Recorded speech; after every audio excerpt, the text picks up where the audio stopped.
말씀으로 하나님의 큰 은혜를 받는 예배가 되기를 주의 이름으로 축원합니다. 하나님 말씀을 보겠습니다. 고린도후서 제4장입니다. 고린도후서 제4장 6절부터 11절까지 보겠습니다. 고린도후서 신약성경 288페이지요. 6절부터 제가 봉독합니다. 어두운 데에 빛이 비치라 말씀하셨던 그 하나님께서 예수 그리스도의 얼굴에 있는 하나님의 영광을 아는 빛을 우리 마음에 비추셨느니라. 우리가 이 보배를 질그릇에 가졌으니 이는 심히 큰 능력은 하나님께 있고 우리에게 있지 아니함을 알게 하려 함이라. 우리가 사방으로 우겨쌈을 당하여도 쌓이지 아니하며 답답한 일을 당하여도 낙심하지 아니하며 박해를 받아도 버림받지 아니하며 거꾸로 뜨림을 당하여도 망하지 아니하고 우리가 항상 예수의 죽음을 몸에 짊어지면 예수의 생명이 또한 우리 몸에 나타나게 하려 함이라. 우리 살아있는 자가 항상 예수를 위하여 죽음에 넘겨짐은 예수의 생명이 또한 우리 죽을 육체에 나타나게 하려 함이라. 아멘.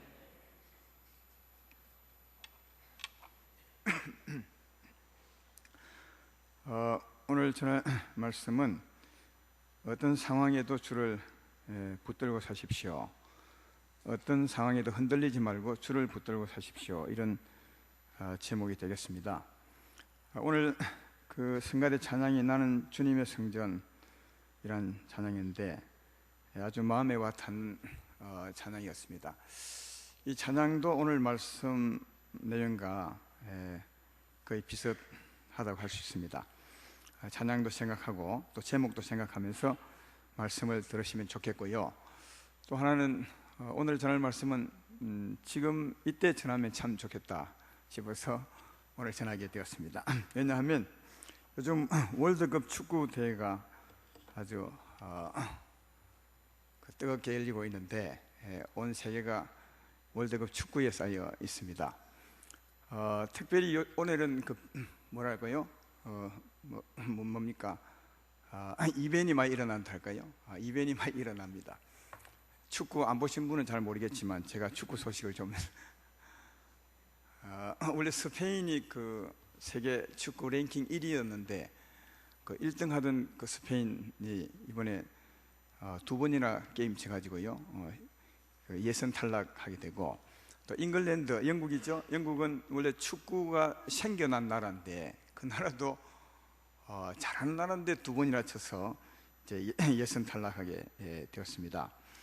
이벤이 많으면 재미는 있습니다. 왜냐하면 특별한 일이 많이 일어나니까 재미는 있는데 이벤을 통해서 그 진 나라들은 얼마나 힘들겠는가 그런 생각을 뉴스를 통해서 접할 수 있습니다. 스페인 같은 경우에는 1등이니까 올해도 우승할 수 있을 것이라 그렇게 기대했는데 예선에 탈락되어 버리니까 그 국민들이 얼마나 허탈했던지 자살을 이렇게 막 한 사람이 있고요.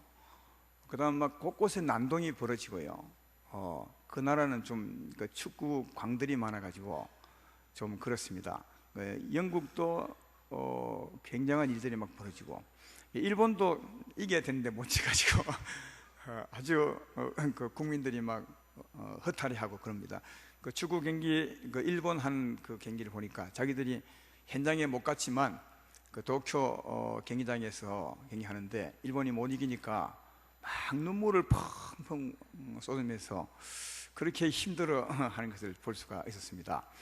근데 참 묘하게도 우리나라 사람들은 일본이 지면 어찌 그리 기분이 좋은지, 그 왜 그럴까? 이 참 경상도 말로 꼬로만 마음이 있는 것 같아요. 그런 마음 안 가져야 되는데 그런 마음 이제 갖는 게 사실 같아요. 아마 옛날에 피해 때문에 그런 것 같습니다. 어쨌든 일본도 굉장히 힘들어하고 우리는 그나마 비겨서 조금은 덜한 것 같은데, 러시아가 잘하는데 그 잘하는 나라라고 해서 비겼으니까 좀 잘하는데 만약 졌으면 우리나라도 아마 굉장히 힘들었을 것이라 생각이 되고, 또 이겼으면 또 얼마나 좋았겠는가 그렇습니다. 이걸 보면서 저는 목사니까 이런 생각을 해봤습니다. 이 축구 경기가 사람들의 마음을 힘들게도 하고, 또 축구 경기가 사람들의 마음을 즐겁게도 하는구나. 울게도 했다가 웃게도 하는구나. 사람 마음이 축구 경기 결과 따라서 왔다 갔다 막 흔들리게 하고, 힘들었다가 좋았다가 막 이렇게 하는 것을 보았습니다. 다르게 말하면 축구 경기가 사람들의 마음을 좌지우지하는 거예요. 사람들의 마음을 주관하고 있는 것을 볼 수가 있습니다. 근데 이게 이 마음을 주관하는 것이, 이거 좀 우리가 깊이 생각을 해봐야 되는 겁니다. 축구 경기가 마음을 주관한다는 말은, 여러분, 우리 사람은 여러분 자신은 마음이거든요. 여러분이 누구냐 하면 내 마음이 납니다, 그렇게 말할 수 있습니다. 그 마음을 자아라 하는 것은 나라는 말이거든요. 우리 내 이 몸 중에서 마음이 난데, 그래서 이게 마음 따라서 우리는 살잖아요. 우리 삶이 마음에서 나오거든요. 마음에서 말이 나오고, 마음에서 내 삶이 나오는 건데, 이 축구 경기가 내 마음을 주관하고 있다면, 축구 경기가 내 삶을 주관하고 있는 겁니다. 그렇죠? 그러니까 축구 경기에서 마음이 흔들려서 왔다 갔다 하는 사람들은 그 축구 경기가 내 마음을 좌지우지하고 있는 거죠. 다르게 말하면 그 경기가 내 삶을 주관하고 있다, 내 삶의 주인처럼 되어 있다는 것을 알 수가 있습니다. 지금은 축구 경기가 사람들의 마음을 주관하고 있지만, 또 야구 시즌도 되잖아요. 야구 또 좋아하는 사람들은 야구 때문에 울고 웃다가 그렇게 매일 시간 보낸 걸 볼 수 있습니다. 야구가 그 사람의 주인이 되어 있는 것입니다. 어떤 사람은 배구가 그러고요, 또 좀 운동 얘기를 넘어서 어떤 사람은 연속극에 매여서 연속극 그거 참 재미있게 만들거든요. 왜냐하면 사람들이 많이 봐야 방송국이 돈을 버니까 처음부터 관심을 이렇게 만듭니다. 흥미 위주로 돈 벌기 위해서 만들죠. 그러니까 그 스토리를 보면 상식이 안 맞는 일들이 많아요. 상식이 안 맞는 일 많게 만드는 것은 그래야 사람들이 관심을 끌거든요. 그래서 한번 보면 쑥 빠져요. 그래서 어떤 사람은 너무 깊이 빠져가지고 그 연속극이 자기 마음대로 잘 되면 기분이 좋은 겁니다. 하루 종일 기분이 좋아요. 그리고 연속극 속에 그 주인공이 좀 잘못되고 감옥이나 가면 자기도 감옥 간 것처럼 기분이 막 되게 나쁘고, 그래서 그것이 이제 연속극 할 날이 되면 아침부터 그걸 기다리는 거죠. 오늘 밤에 어떻게 될까? 그러니까 연속극이 소망입니다. 살 소망이라. 그러는 사람들은 연속극이 그 사람 마음을 웃게도 하고 울게도 하고 주관하고 있는 거죠. 연속극이 그 사람의 주인처럼 되어 있는 겁니다. 우리 삶을 가장 많이 흔드는 게 제가 보기에는 사업 같아요. 삶이죠. 그러니까 돈입니다. 돈이 가장 많이 흔드는 것 같아요. 돈 때문에 다 아마 한 번쯤은, 아니 한 번이 아니라 거의 많이 흔들리고 살죠. 돈 때문에 웃었다가, 돈 때문에 염려했다가, 돈 때문에 걱정했다가, 돈이 그 사람의 주인인 거죠. 사람 마음을 완전히 흔드는 겁니다. 또 어떤 사람은 자식이 자기의 마음을 주관하고 있고요, 어떤 사람은 병이 주관하며, 병이 들면 하루 종일 병 때문에 이 병이 어떻게 될까, 내가 죽을까 살까, 일이 나을까, 병이 그 사람이 주인 돼서 하루 종일 그 사람을 흔들고 있고요. 우리 학생들은 또 시험 칠 때 되면 시험이 이제 흔듭니다. 늘 자나깨나 시험 걱정하고 이렇게 살고, 어떤 사람은 이제 사람이 또 흔들죠. 좋아하는 사람이 생기면 그 좋아하는 사람 때문에 좋았다가 나빴다가 그렇게 하고, 또 싫어하는 사람이 생겨도 굉장히 부담이 쌓이게 되는 겁니다. 이것처럼 기타 등등 세상의 사람들은 전부 이런 것에 흔들리고 사는 거예요. 이런 것들이 그 사람의 마음을 주관하는 겁니다. 그것이 그 사람의 주관자라 할 수 있죠. 이걸 이제 다르게 말하면 세상의 풍파가, 세상의 풍조가 그 사람을 주관하는 것이고, 그렇게 사는 사람을 세상 풍조에 휩쓸려서 사는 사람이라고 그렇게 말씀하고 있습니다. 여러분, 이런 그 말씀 앞에서 우리를 한번 살펴봐야 되는 겁니다. 여러분의 마음을 좌지우지하는 게 뭡니까? 내 마음을 웃게도 하고 울게도 하고 힘들게도 하고 기분 좋게도 하고 내 마음에 소망이 있게도 하고 하는 게 무슨 일이냐고요. 그것이 지금 여러분의 삶을 주장하는 어쩌면 삶의 주인이라고 할 수 있습니다. 내 삶을 그놈이 주관하는 거죠. 그럼 하나님은 나보고 어떻게 살라고 하느냐? 우리 하나님의 사람이니까 이걸 우리가 잘 한번 이해해 봐야 됩니다. 이 하나님이 우리에게 어떤 삶을 원하느냐 하는 것은 하나님 말씀을 내가 몇 군데 볼 테니까 여러분이 한번 판단을 해보면 좋겠습니다. 민수기 15장 41절에는 하나님이 이렇게 말합니다. 나는 여호와 너희 하나님이라. 나는 너희의 하나님이 되려고 너희를 애굽 땅에서 인도해 내었느니라. 나는 여호와 너희의 하나님이라. 하나님이 우리를 세상에서 구원해낸 것은 우리의 하나님 되시려고 우리를 구원해 내셨다. 난 너희 하나님이라. 그렇게 말합니다. 여기 하나님은 내 삶의 주관자가 되리고 내가 네 삶의 주관자가 되리고 너를 세상에서 구원해 내셨다. 그렇게 말하고요. 그 하나님이 지금 어디에 계시냐? 갈라디아서 2장 20절에 보면 내가 그리스도와 함께 십자가에 못 박혔나니 그런즉 이제는 내가 산 것이 아니요 오직 내 안에 그리스도께서 사신 것이라. 그렇게 말하므로 믿는 자에게는 하나님이 내 안에 오셔서 그가 나를 통하여 사신다고. 이제는 내가 산 것이 아니요 내 안에 성령 그리스도가 사신 것이라고 그렇게 말씀하고, 내 안에 사신 주님이 또 성령은 나의 힘이라고. 이사야서 12장 2절에 하나님은 나의 구원이시라. 내가 신뢰하고 두려움이 없으리니 주 여호와는 나의 힘이시며 나의 노래시며 나의 구원이심이라. 내 안에 오신 주님이 살 뿐 아니라 그분은 내 힘이라고 그렇게 말하고, 또 다른 곳에서는 그 하나님이 내 왕이시여 그 하나님이 내 주시라. 그 주인이라는 말을 합니다. 또 왕이시라는 말은 다스리는 거죠. 우리 안에 오신 하나님이 내 왕이심으로 그분의 힘으로 우리를 다스리는 거죠. 그분은 평강의 왕이십니다. 그분은 의의 왕이십니다. 사랑의 왕이십니다. 그래서 그분은 왕이시기 때문에 그 사랑의 능력으로 우리 마음을 사랑으로 주관하는 거죠. 우리 마음을 평안으로 주관하는 거죠. 우리 마음을 거룩한 힘으로 주관하는 거죠. 하나님의 힘이시요 그분은 우리 왕이시고 우리 주인이심으로 그렇게 주관합니다. 이 말씀을 보면 우리 삶의 주관자는 하나님이라는 거죠. 내 마음을 좌지우지 하실 분이 하나님이라는 거죠. 그래서 우리가 의지할 바는 하나님이 내 삶의 주관자므로 하나님을 붙들고 살아야 된다. 하나님을 의지하고 하나님께서 내 마음을 주관해 달라고, 그래서 하나님의 주장을 받으며 살아야 된다고. 그 일을 위해서 내가 너를 구원했고 네 안에 와 있고 내 주인이 되어 있다고 그렇게 말씀하고 있습니다. 이것을 알면 우리가 다른 어떤 것이, 하나님의 다른 어떤 것이 우리 마음을 주관하도록 두면 안 되는 겁니다. 축구가 우리 마음을 주관하면 안 되는 겁니다. 축구에 우리 마음이 주관되면 우리가 축구가 되는 겁니다. 그러니까 다른 어떤 것이 우리 마음을 주관하면 되는 것이 아니에요. 누가요? 하나님으로 하여금 내 마음을 주관하도록 하셔야. 왜? 그가 우리의 주인이라는, 그가 우리 삶의 주인이라고 그렇게 말씀하고 있는 겁니다. 예를 들어 보겠습니다. 축구 경기 하니까 축구를 예를 들면 내일 아침에도 축구하죠. 모르는 사람이 참 좋은 건데 축구하면 만약에 축구에서 졌다고 칩시다.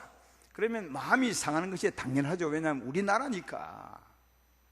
그 마음이 상하지, 그런 졌는데도 마음이 상하지 않으면 그건 사람 좀 이상한 겁니다. 그렇게 살 수밖에 없고 조금은 좀 힘이 듭니다. 그렇지만 그 상한 마음이 계속되게 하지 말라는 거예요. 왜냐하면 축구가 우리의 주인이 아니라는 거예요. 그것이 내 마음을 힘들게 하지 못하도록 하라는 거예요. 그럼 누가 우리를 주관하도록 해요? 하나님이, 네 안에 계신 하나님의 평강이 네 마음을 주관하사 축구를 지더라도 평안하라는 것입니다. 축구를 지더라도 평안하라는 것입니다. 축구를 이기더라도 그 이긴 것 때문에 너무 기뻐하지 말고 하나님의 기쁨으로 기뻐하라는 것입니다. 이게 하나님으로 내 삶을 주관하게 하는 것이고 하나님을 내 주인으로 삼는 것임을 알 수가 있습니다. 여러분, 축구 경기 같은 게 있으면 이런 또 큰 대회니까 안 볼 수야 없잖아요. 봐도 괜찮아요. 내가 볼 때는 보는 게 어쩌면 맞는 것 같아요. 안 볼 수야 없죠. 안 봐도 되겠지만 꼭 억지로 보려고 하지 말고요. 봐도 괜찮습니다. 우리 목사님 중에 작은 아들이 있는 목사님이 계신데 목사님이 새벽 기도 때 그렇더라고요. 그 아이는 평소에는 늦잠이 많아가지고 학교 갈 때도 안 일어난대요. 그래서 엄마가 깨워야, 사모님이 깨워야 깨고 일어나서 밥 먹고 학교 간대요. 근데 참 신기한 일은 우리나라 축구 경기 있을 때는요, 새벽에 딱 일어나가지고 딱 보고 있더라는 거예요. 여러분, 그런 아이들 보게 해야 합니다. 만약 그런 아이를 못 보게 하면 병듭니다, 여러분. 그러니까 그런 것처럼 봐도 괜찮은데, 문제는 그것이 내 마음을 주관해서 그것 때문에 힘들어하지 말라. 왜? 축구가 내 주인이 아니잖아요. 하나님이 내 주인이니까 하나님으로 내 마음을 주관하게 하라, 그렇게 말씀합니다. 누가복음 12장 29절로 31절에 이런 말씀이 있습니다. 너희는 무엇을 먹을까 무엇을 마실까 하여 구하지 말며 근심하지도 말라. 이 모든 것은 세상 백성들이 구하는 것이라 너희 아버지께서는 이런 것들이 너희에게 있어야 할 것을 아시느니라. 이게 무슨 말이에요? 너희는 무엇을 먹을까 무엇을 마실까 구하지 말라, 근심하지도 말라. 그러니까 먹고 사는 일, 주로 이제 돈 같은 일이죠. 사업 같은 일, 그 일로 말미암아 염려하지 말라. 그것이 네 마음을 주관하지 못하도록 하라. 그것이 네 마음을 흔들지 못하도록 하라. 그렇죠?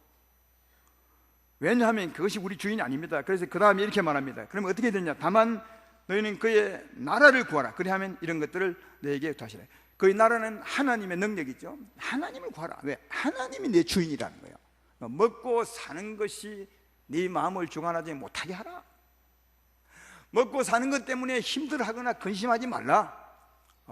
그것도 오히려 하나님, 내 삶의 주인 되신 하나님을 구하라.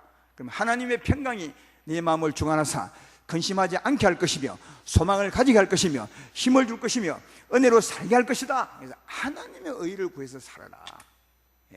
그렇게 말합니다. 그래서 하나님은 하나님 백성들에게 내가 내 하나님이고 내가 내 주인 되기 위해서 너를 구원해 내었으니까 세상 어떤 것들이 너를 흔들지 못하게 하라.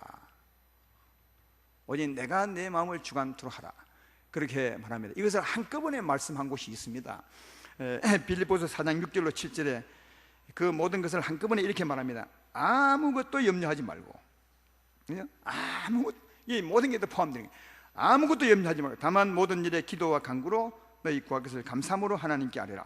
그리하면 모든 지각에 뛰어난 하나님의 평강이 그리스도 예수 안에서 너희 마음과 생각을 지키시리라. 그렇게 말합니다. 아무것도 축구 때문에 힘들어하지 말라. 연속곡 때문에 힘들어하지 말라. 돈 때문에, 자녀 때문에, 네 병 때문에 힘들어하지 말고, 아무것도 염려하지 말고 감사함으로 하나님께 아뢰라. 이 말 무슨 말이겠어요? 하나님이 잘 되게 할 줄로 믿음으로 감사함으로 하나님이 병 치료해 주실 것입니다. 내 삶을 주관해 주실 것입니다. 하나님께 맡기고, 그 부분은 우리 염려한다고 되는 일이 있습니까? 성경에도 염려한다고 네 키를 염려가 네 키를 자라게 할 수 있느냐? 머리카락 한 털도 생겨나지 못하게 하는 것이 염려 아니냐? 염려하지 말고 하나님께 맡기고, 그리하면 뭐라고요? 하나님의 평강이 내 마음을 지킨다는 거죠. 이 말 무슨 말입니까? 언제나 하나님으로 내 마음을 주관하게 하라. 하나님이 내 삶을 주관할 수 있도록 하라.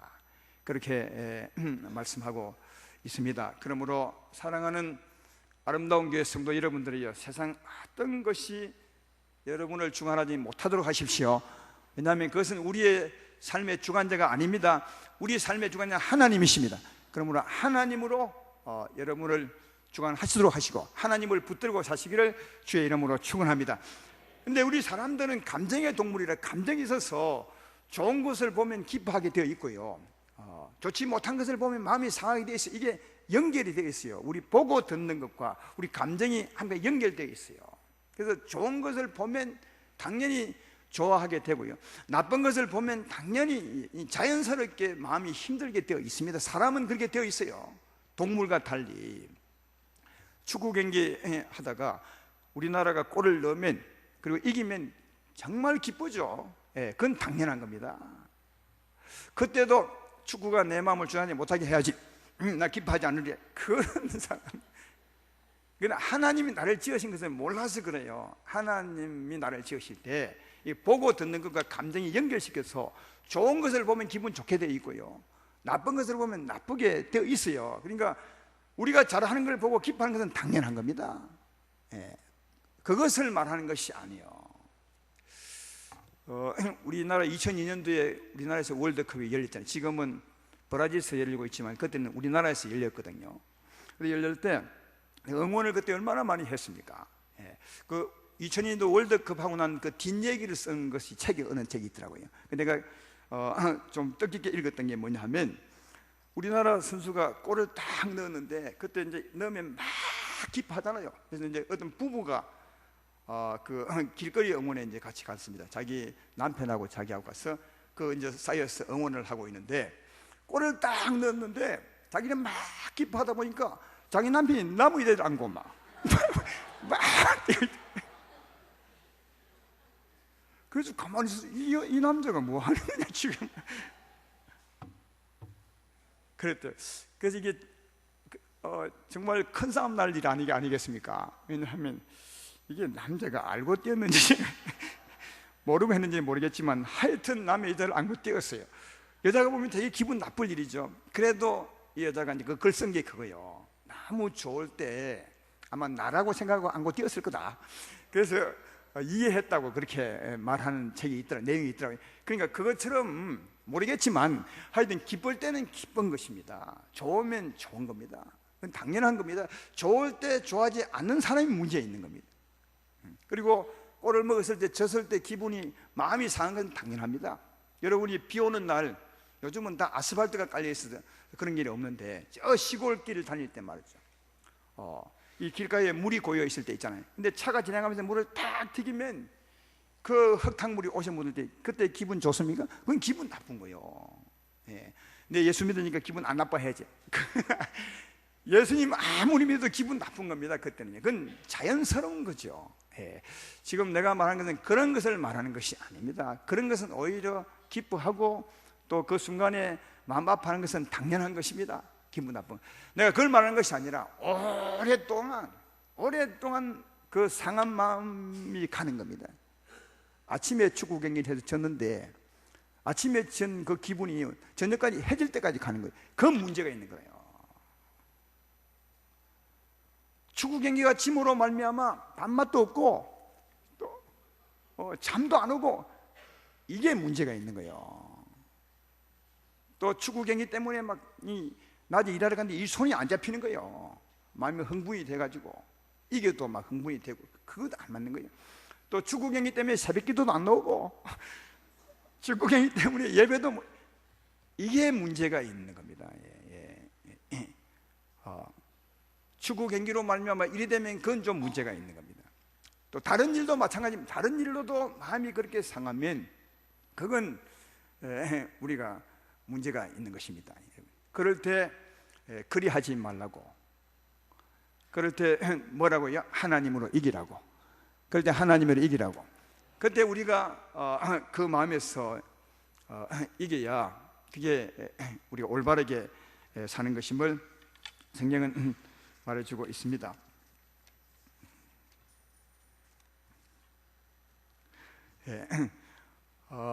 축구 경기 외에 다른 것으로도 그렇게 붙잡히지 말라고. 왜냐하면 그것에 잡히면 사실은 그것이 우리 삶을 주관하는, 아까 말했지만 우리 마음을 좌지우지하는 거거든요. 그것이 우리 마음을 주관할 때, 우리 마음이 힘들고 어려울 때 그런 말미암아 우리에게 유익되는 게 하나도 없어요. 유익되는 게 없어요. 오히려 더 마음만 상하고, 마음이 오래도록 상하면 사망이 역사하고요. 여러분, 우리에게는 하나님만 계신 것이 아니라 우리 곁에 언제나 우리의 마음 따라 역사하는 어둠이 있습니다. 우리 곁에 어둠이 있습니다. 산길을 찾으려고 늘 우리에게 기회를 보는 자가 있습니다. 우리 마음이 한참 마음이 어두워 있으면 그놈이 달라드는 거죠. 그래서 해가 지도록 분을 품지 말라, 이런 말이 있는 것은 아침에 화났던 기분을 해가 지도록 품고 있으면 꼭 어둠이 찾아왔습니다. 그래서 그거로 말미암아 마음이 상할 때 사망이 찾아오게 되고, 그로 말미암아 병도 들고 마음도 병들고, 내 삶이 허물어지는 게 참 많다고요. 또 그로 말미암아 우리가 좋은 일이 있다고 칩시다. 축구가 이겼다고 칩시다. 그때 이제 기분은 좋지만 그러나 그 기분 좋은 것으로 말미암아 더 좋은 것은 없어요. 그때 한 번뿐이라고요. 스페인이 지난 월드컵 경기 때 1등 했다니 그때 얼마나 기분 좋았겠어요. 굉장했겠죠. 아마 4년 동안 그 기분을 가지고 살았겠죠. 근데 이번에 져버렸어요. 지니까 더 허탈한 거예요. 왜? 그때 1등을 안 했으면 지금 이렇게 허탈하지는 않죠. 그때 1등을 했으므로 지금 더 허탈한 것은 그때 그것 때문이에요. 그러니까 내가 말하고 싶은 것은 좋은 것도 얼마뿐이라고요. 좋은 것도 영원하지 못해. 따라서 사랑하는 여러분, 하나님의 다른 것으로 주인 삼고 살면, 다른 것이 내 마음을 주관하게 하시면 내 마음이 힘들고 몸도 힘들고 내 삶도 어려울 수 있습니다. 좋아도 그때뿐입니다. 그러므로 그것 때문에 마음 흔들려 살지 마시고 누구요? 하나님을 붙들고 사시기를 주의 이름으로 축원합니다. 하나님으로 살면, 하나님이 그 평안의 능력으로 내 마음을 붙드시면 절대로 상처받지 않습니다. 어떤 어려움이 있어도 상처받지 않습니다. 상처받아도 하나님이 치유합니다. 그 마음으로. 그리고 나를 보호하죠. 어둠이 절대로 틈타지 못하고 하나님의 품 안에 나를 보호합니다. 그리고 무엇보다 좋은 것은 그 하나님을 붙들고 하나님을 따라 살면 점점점 내 영혼이 아름답게 되는 거죠. 우리가 때때로 여름에 보면 그 작은 밭에 가면 잡초들이 우거져 있는데, 근데 이제 주인들이, 그 농부들이 그 잡초를 다 빼고 또 곡식들을 가꾸거나 아니면 화단을 잘 가꿀 때 그 정원이 굉장히 아름답게 되잖아요. 그것처럼 우리가 하나님의 은혜로 하나님 붙들고 하나님을 따라 살가면 잘 가꾸어진 정원처럼 우리 마음이 굉장히 아름다워져, 더 아름다워진다. 그래서 하나님을 붙들고 살아갈 때 우리 영혼이 구원을, 더 아름다운 구원을 받게 되므로 하나님은 하나님을 붙들고 살라고 우리에게 말씀하고 있습니다. 어떤 경우에도 하나님을 붙들고 살아가는 여러분 되기를 주의 이름으로 축원합니다. 그래서 시편 46편 1절로 3절에 우리에게 이렇게 말합니다. 하나님은 우리의 피난처시요 힘이시니 환난 날에 만날 큰 도움이시라. 그러므로 땅이 변하든지 산이 흔들려 바다 가운데 빠지든지 바닷물이 솟아나고 뛰놀든지 그것이 넘침으로 산이 흔들릴지라도 우리는 두려워하지 아니하리로다. 이 고라 자손이 쓴 시편인데요, 참 대단한 것 같아요. 한번 생각해 봐요. 땅이 변하고 산이 흔들려 바다 가운데 빠지고 바닷물이 솟아나고 뛰놀든지 그것이 넘침으로 산이 흔들릴지라도 두려워하지 아니하리라. 그러니까 그 어떤 것에도 내 마음이 흔들리지 아니하리라. 나는 하나님이 내 힘이시니 하나님 나를 보호하니 피난처시니 나는 하나님을 붙들고 살리라. 그렇게 말합니다. 이 말씀은 비유로 쓴 것 아니겠습니까? 산이 흔들리고 이렇게 되겠습니까? 이것처럼 우리 삶이 이처럼 흔들릴지라도 그 무언가가 우리를 흔들지라도 나는 두려워하지 아니할 것이다. 그것이 나를 흔들지 못하게 할 것이다. 왜? 하나님이 내 힘이시고 내 피난처시다. 그러니까 이렇게 어려움으로 흔들어도 하나님 나를 보호해 준다는 것이고 또 하나님이 내 힘이심으로 언제나 평안으로 나를 지켜주신다고 그렇게 말씀하고 있습니다. 그러므로 시편 기자 고라처럼 어떤 행편에도 흔들리지 말고 하나님을 붙들고 사시기를 주의 이름으로 축원합니다. 빌립보서 4장 12절로 13절에도 나는 비천에 처할 줄도 알고 풍부에 처할 줄도 알아. 모든 일 곧 배부른가 배고픈가 풍부가 궁핍에도 처할 줄 아는 일체의 비결을 배우노라. 내게 능력 주신 자 안에서 내가 모든 것을 할 수 있느니라. 이게 바울의 고백이요. 풍부할 때도 또 가난할 때도 배부른가 배고플 때도 풍부와 궁핍할 때도 일체의 비결을 배웠다. 이게 무슨 말이죠? 그러니까 굉장히 힘들 때, 가난할 때, 궁핍할 때도 그것 때문에 힘들어하지 않았다는, 그것 때문에 염려하거나 걱정하지 않았다는 것입니다. 왜? 그놈이 내 삶의 주인이 아니라는 거예요. 하나님으로 평안했다는 거예요.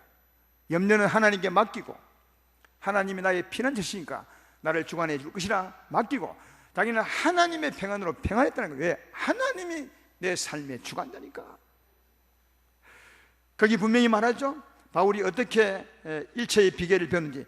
능력 주시는 자 안에서 내가 모든 것을 할 수 있다. 능력 주시는 자가 누군데? 자기 안에서 흔들리지 않도록 하시는 하나님, 그의 삶의 주관자 하나님을 믿음으로 그는 흔들리지 않고 살았다고 말씀합니다. 여기 한 가지 더 우리가 알아야 될 것은 뭐 궁핍이야 배고픔이야 우리가 이해되지만, 배 부를 때도, 풍부할 때도, 축구하여 이길 때도, 우리에게 좋은 일이 다가올 때도 그 일 때문에 그렇게 기뻐하지 않았다는 거예요. 기쁨도 그 때문에 기뻐하는 것이 아니라 하나님으로 기뻐하고, 어려울 때도 하나님 평안으로 평안하고. 그러니까 바울은 그의 마음을 주관할지가 하나님이 알았으므로 하나님만 붙들고 살았다고. 하나님이시여 주님이 내 안에 계시고 내 마음을 주관하는 하나님이시니 하나님의 능력과 하나님의 마음으로 내 마음을 주관해 주셔서 세상에 흔들리지 않고 하나님 붙들고 살아가는 내가 되게 해 주십시오. 이런 마음으로 살았습니다. 여러분들도 이렇게 사시기를 주의 이름으로 축원합니다. 우리는 지금 세상에 살고 있으면서 천국 갈 준비하고 있는 겁니다. 세상에 왜 우리가 살고 있는 것입니까? 천국 갈 준비를 하는 거죠. 하나님 백성으로 세상에 사는 것은 천국 갈 준비를 하는 것인데, 이 세상에 사는 동안은 오늘 말했던 것처럼 여러 가지 우리를 흔드는 일들이 많이 있습니다. 파도처럼 갯갯이 우리에게 다가오고 있죠. 여러분 바다를 항해해 보면, 배 타본 분은 알겠지만 바다에 가면 적은 파도가 있든지 큰 파도가 있든지 언제나 파도가 있습니다. 바다는요, 바다를 가려면 파도가 있습니다. 파도는 배를 흔드는 거 아니겠습니까? 그것처럼 우리가 세상을 살아가면 반드시 세상에 풍파가 있습니다. 세상이기 때문에 있는 것입니다. 그래서 그 배 타고 가는 사람은 파도를 피해 다니지 않습니다. 왜? 파도는 항상 있으니까. 그럼 어떻게 다닙니까? 파도를 이기고 지나가는 거죠. 이건 우리에게 삶에 좋은 교훈을 주는 것입니다. 우리도 마찬가지입니다. 바다 같은 세상이거든요. 우리가 살면 언제나 큰 파도가 오든지 적은 파도가 오든지 우리 삶을 흔드는 파도가 옵니다. 아까 내가 예를 들어 말했던 것처럼 그런 파도가 다가와서 우리를 흔드는 거죠. 그걸 피해 다니려면 결코 피할 수 없어요. 왜? 항상 파도가 있으니까. 그럼 어떻게 다녀야 되겠다고요? 이기면 다닙니다. 흔들리지 않으면 되는 거죠. 그들은 흔들지만 우리는 흔들리지 않으면 되는 거라고요. 이게 하나님의 삶의 지혜예요. 오늘 본문이 그걸 말해주고 있지 않습니까? 우리 안에 흔들리지 않게 하는 힘이 있다는 거예요.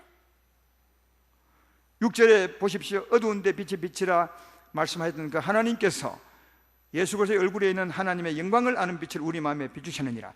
그 영광을 아는 빛이 뭐냐? 7절에 우리가 이 보배를 질그릇에 가졌으니 이런 심히 큰 능력은 하나님께 있고 우리에게 있지 않냐함을 알게 하느니라. 이 능력이 우리에게 어떻게 은혜를 베풀어 주느냐? 8절 9절에 우리가 사방으로 우겨쌈을 당해도 쌓이지 아니하며 답답한 일을 당해도 낙심하지 아니하며 박해를 받아도 버림받지 아니하며 거꾸로 떠임을 당해도 망하지 아니하고. 객객이 파도가 쌓여도 흔들리지 않게 하는 힘이 우리에게 있다는 거예요. 그 힘이 누구라고요? 하나님의 힘이라는 거예요. 그러니까 세상 사람이 왜 힘든가 하면 흔들리기 때문에 힘든 겁니다. 어렵게 하면 그것 때문에 너무 힘들고, 가끔씩 좋지만 어려운 일이 더 많거든요. 그래서 세상은 힘듭니다. 바다에 가면 파도 때문에 힘든 것처럼 세상 사람들이 힘든 것은 그 흔들리기 때문에 힘든 겁니다. 흔들리지 않으면 힘들지 않아요. 근데 우리 안에는 흔들리지 않게 하는 힘이 있다는 거예요. 하나님의 힘이 있다는 거예요. 이 힘을 의지하면 우리가 흔들리지 않고 어려운 가운데서 평안할 수 있다는 겁니다.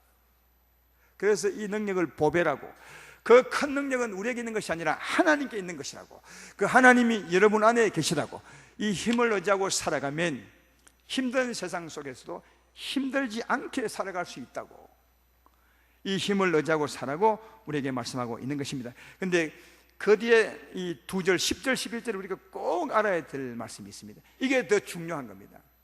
오늘 제가 전하고자 하는 말씀은 10절 11절 말씀을 보십시오. 이게 보면 이렇게 말씀합니다. 우리가 항상 예수의 죽음을 몸에 짊어짐은 예수의 생명이 또한 우리 몸에 나타나게 하려 함이라. 우리 살아있는 자가 항상 예수를 위하여 죽음에 넘겨짐은 예수의 생명이 또한 우리 죽을 육체에 나타나게 하려 함이라. 비슷한 말인데요. 여기 죽음에 넘겨짐은, 이 말은 우리에게 어려움이 다가오면, 우리 삶에 어려움이 다가오면 이 말이에요. 우리 삶에 풍파가 다가오면 이 말이거든요. 그런데 그게 용어를 보면 죽음에 넘겨짐은 이렇게 했어요.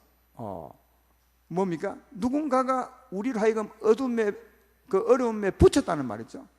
파도 속을 항해하게 했다는 말이죠. 누가 우리를 하여금 파도 속을 항해하게 했다고요? 하나님이 하신 겁니다. 우리는 늘 좋은 길만 가려하고 또 하나님께 좋은 길만 형통함을 주십시오 이렇게만 기도하는데, 하나님은 우리를 위해서 파도 속을 항해하게 했다는 거예요.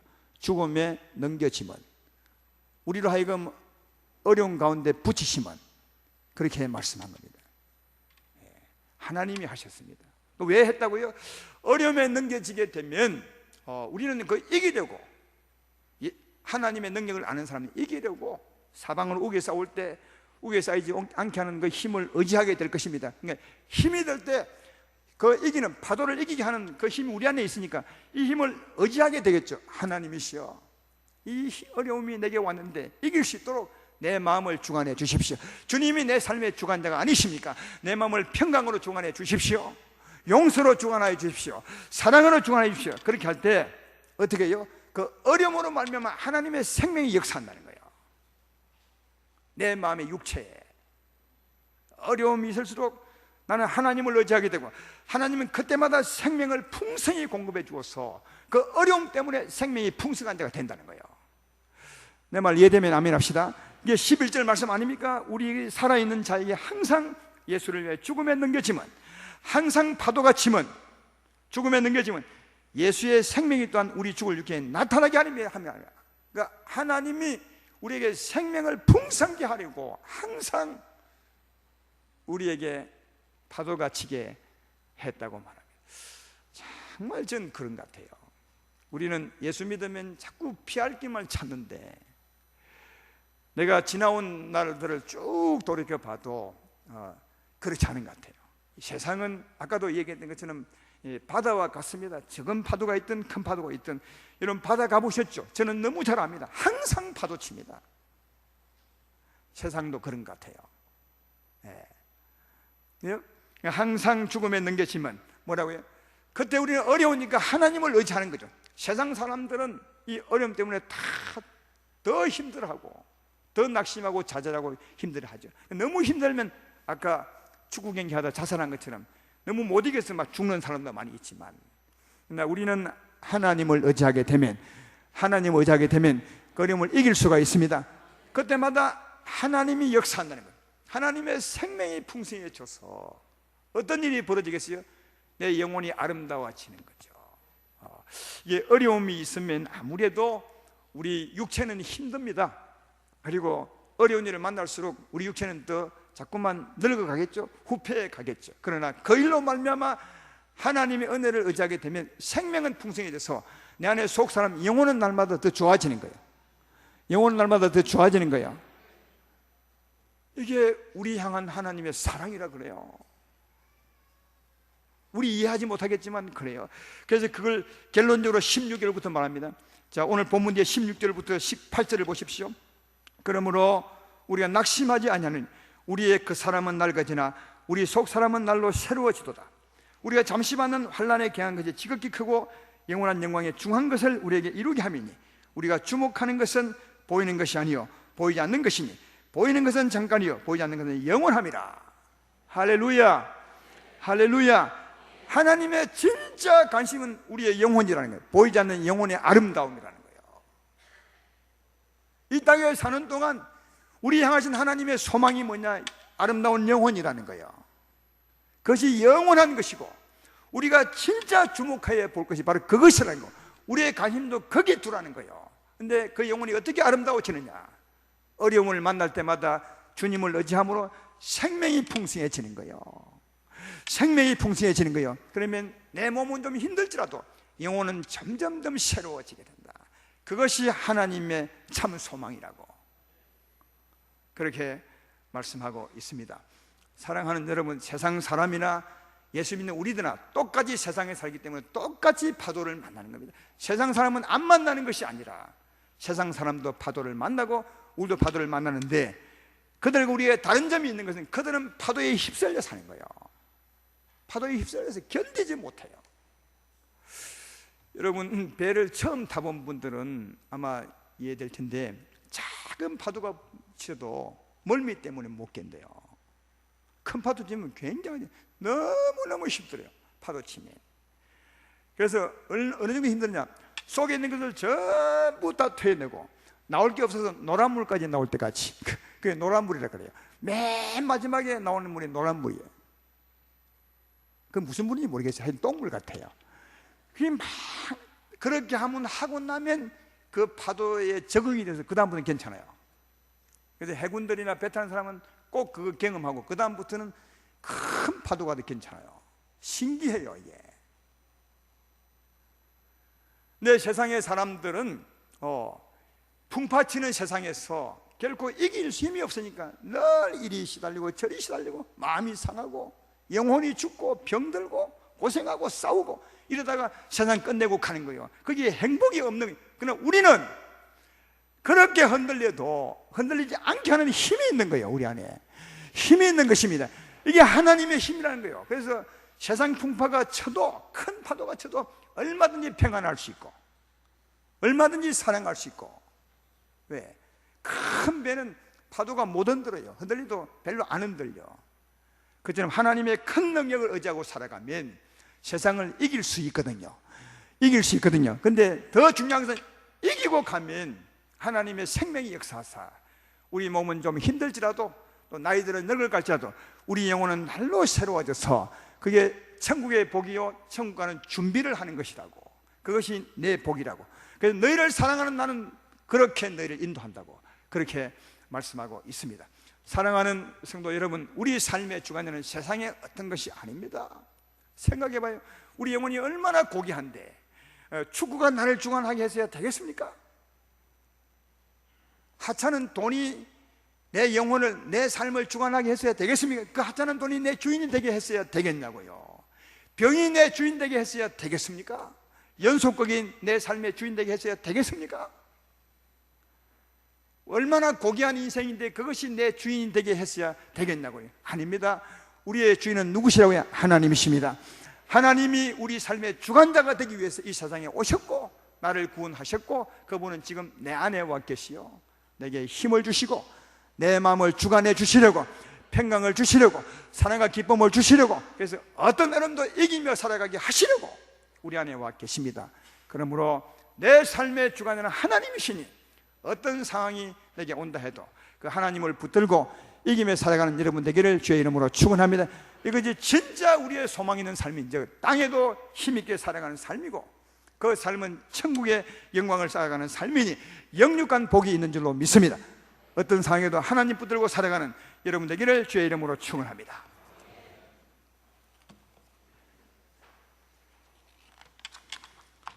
세상